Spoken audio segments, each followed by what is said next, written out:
మార్చాలని ఇష్టపడతావు, అందుకు భయపడకు, నేను నిన్ను పేరు పెట్టి పిలిచి ఉన్నాను, నువ్వు నా యొక్క సొత్తు. కాబట్టి యాకోబును ఇశ్రాయేలు ఏం చేసినాడు? దేవుడిని మార్చే సామర్థ్యము దేవునికి ఉన్నది. కాబట్టి యాకోబు చాలా పాపములు చేస్తా ఉన్నాడు, జీవించేవాడు అనుకున్నాడు. దేవుడు నిన్ను తన సొత్తుగా చేసుకోవాలనుకుంటున్నాడు. ఇది ఎక్కడ విచిత్రము. నేను డార్జిలింగ్ వెళ్ళాను, కాలిఫామ్ నుంచి నెల్లూరు నుంచి కాలిఫామ్ నుంచి డార్జిలింగ్ వెళ్ళాను. వెళ్తా ఉన్నప్పుడు అప్పుడు నెల్లూరు నుంచి వెళ్తా ఉన్నప్పుడు డార్జిలింగ్ కొండపైకి వెళ్తా ఉన్నాం. మంచి మంచి ప్రదేశాలు వెళ్తా ఉన్నప్పుడు, జీప్లో వెళ్తా ఉన్నప్పుడు అక్కడ పెద్ద చెట్లు ఉన్నాయి, చాలా సౌందర్యవంతంగా ఆ యొక్క ప్రాంతం అంతా ఉంది. అది చూసి నేను ఎంత సౌందర్యం ఉంది, ఈ యొక్క ఆకాశం, ఈ భూమి, ఎంత మంచి మంచి ప్రదేశాలు ఇవి అని చెప్పి చాలా సంతోషపడ్డాడు. అప్పుడు నాకు తలంపు వచ్చింది. ఏమొచ్చిందంటే, ఇంత సౌందర్యవంతమైన దాన్ని దేవుడు ఏం చేస్తున్నాడు? తనకు ఆస్తిగా ఉండడానికి ఏం చేస్తున్నాడు? ఇష్టపడట్లేదు. పాపమైన నన్ను ఏం చేస్తున్నాడు? దేవుడికి ఆస్తిగా ఉండడానికి ఏం చేస్తున్నాడు? అదే కానీ నీకు ఆస్తిగా ఈ గుమ్యాల పట్టణం లేకపోతే నిజామాబాద్ లేదా ఇస్తే నువ్వు ఇష్టపడవా? ఇష్టపడతావు.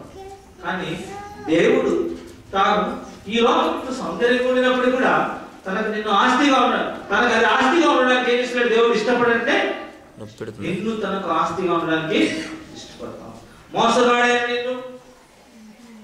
నేను ఏ మంచితనం లేనటువంటి నిన్ను తనకు ఆస్తిగా ఉండడానికి ఏం చేస్తున్నాడు? ఇష్టపడతాడు. దేవుడికి ఆస్తి వెండి కాదు, బంగారం కాదు, ధనము కాదు.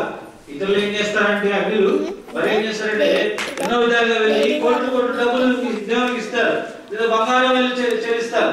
ఎన్నో విధాలుగా వేరే విధాలుగా ఏం చేస్తారంటే వాళ్ళు సమర్పించుకుంటారు దేవునికి. దేవుడికి అడిగారు కావాల్సింది. దేవుడికి నీ డబ్బు కాదు, నీ బంగారం కాదు, నీ సమయం కాదు, ఇంకేది కూడా కాదు.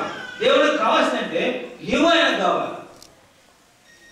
భక్సింగ్ గారు ఆయన సేవకు సమర్పించుకోకు, నా జీవితం అంతా నేను ఇస్తాను ప్రభా, నీ సేవ నానంటాడు. నీ జీవితం నాకేం కావాలా, నువ్వు నాకు కావాలని దేవుడు ఏం చేశాడు?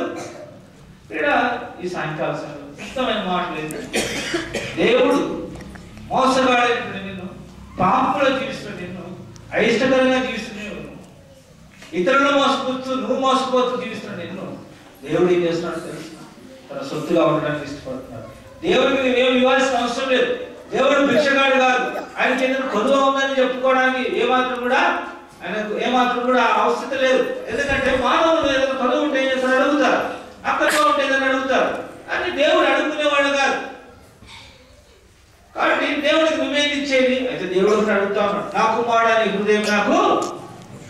కాబట్టి పాపంలో జీవిస్తున్నావు, మోసయుక్తమైన జీవితంలో జీవిస్తున్న నీవు దేవుడిని పిలుస్తాము.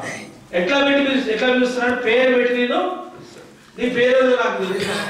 దేవుడు మాత్రం బాగా యాకోబు నిన్ను పేరు పెట్టి నేను పిలుస్తాను. నువ్వు నా యొక్క దేవుడు నిన్ను తన సొత్తుగా ఉండాలి, తనకు ధనంగా, తనకు నువ్వు సొత్తుగా, తనకు నువ్వు స్వాస్థ్యంగా ఉండాలని దేవుడు ఏం చేస్తున్నాడు?